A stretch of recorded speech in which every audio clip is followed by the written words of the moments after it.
I love Ninjago Shadow of Ronin, but you probably already know that. And that's saying something because I played this game on my iPod. That's right, my iPod. Some of you may not even know what that is. I remember how often this game used to just crash on me because this thing wouldn't be able to handle it. And I would love to be able to play this game again, but I can't because 1, I've got the password for my iPod, and 2, my iPod won't stay on for more than a minute without it losing all of its battery, even while it is on charge. Oh yeah, and if you were wondering what this is, well, I actually dropped my iPod down these stairs right here, and it somehow still worked. This iPod may not have been able to play the greatest video game of all time on it very well, but it sure was durable. But these days, if you drop your phone more than a meter off the ground, it will smash and stop working. But hey, I'm not Marcus Brownlee. You didn't come here for a video about tech. You came here to watch some kid talk about a LEGO game for however many minutes this video ends up being. So to actually start this video off, I thought the best place would be to talk about this game's story. So this game technically isn't canon to the show, which is pretty disappointing, but I have to say there are a couple of things that happen in this game that I am very glad are not canon to the series.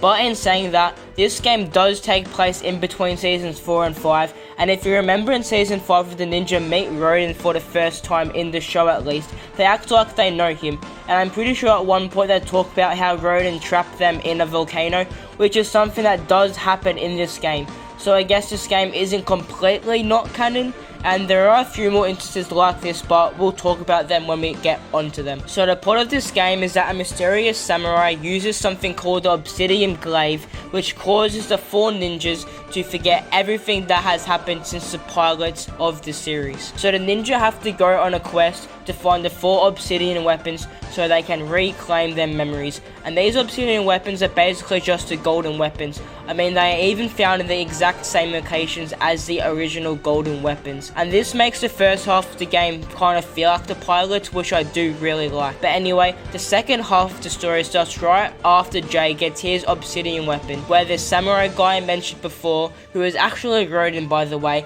attacks the ninja with something called the lightning forge.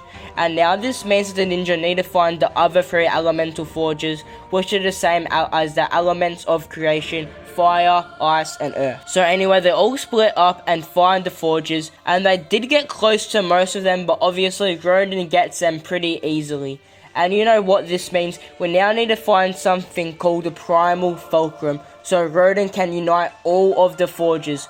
Okay, this game is now just starting to feel like a glorified side quest now. But at least this means Lloyd can now join the game, because for whatever reason, he's just chilling in a cave in the middle of nowhere. And then we find Lloyd's mum and go into Hiroshi's labyrinth and actually find the fulcrum before Ronin.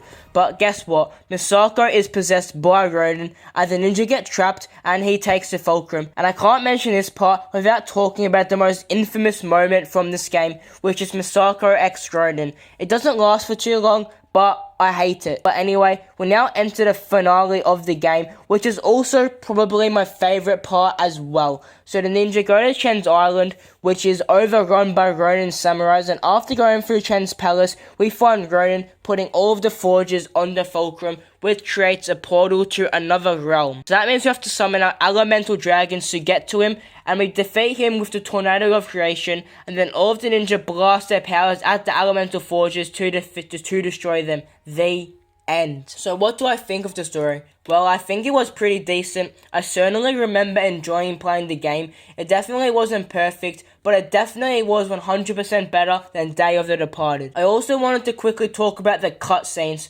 So these either looked really great or really arse. Honestly, the good cutscenes look really nice. The animation is really polished. Obviously not on the same level as the show, but for a game I did really like it. But then the bad cutscenes were just really astonishingly bad. It looked like something from like 2002, and when the characters talked, their mouths didn't even move. It was like I was watching a stop motion movie. But before we get into the most important part of the game, being the gameplay, I just quickly wanted to touch upon how the characters were handled in this game. So obviously the voice cast was not the same as our TV show, and for the most part they were fine. However, I didn't really like Zane's voice, and I'm pretty sure they all call Nia Naya. That is just something that I can't stand for whatever reason. But how were the characters handled? Well, Jay is probably my favorite. I actually found this version of Jay more funny than actual show Jay. In fact, I think my favorite Jay moment of all time is actually found in this game. And you know what? I'll just play it now. Yeah! I was saying, oh yeah! Like I was excited? Woohoo! And with the rest of the ninja, Kai and Cole were alright. They mostly felt like themselves. I did feel like Zane was cast aside a little bit, so I guess he also did feel like himself. However, an interesting fact did get revealed in this game, being that Ronin was the one who brought Zane and Pixel over to Chen in the first place, which is just a really nice fact to know from this game. But going back to the rest of the characters, Wu was pretty good, Nia was pretty good, and for the little time we saw Lloyd, he was alright as well. But yes, now let's talk about the gameplay. So this game is the only big Ninjago game that actually allows you to use Spinjitzu, at least to my knowledge, and it has been a while since I played this game, but I probably really enjoyed using Spinjitzu. However, other than that, the combat was exactly the same as every other LEGO game. Also, there were a lot of times where you used the Tornado of Creation, which is a nice inclusion in my opinion, since this game came out in 2015, and at this point we didn't see the Tornado of Creation since the pilot episodes.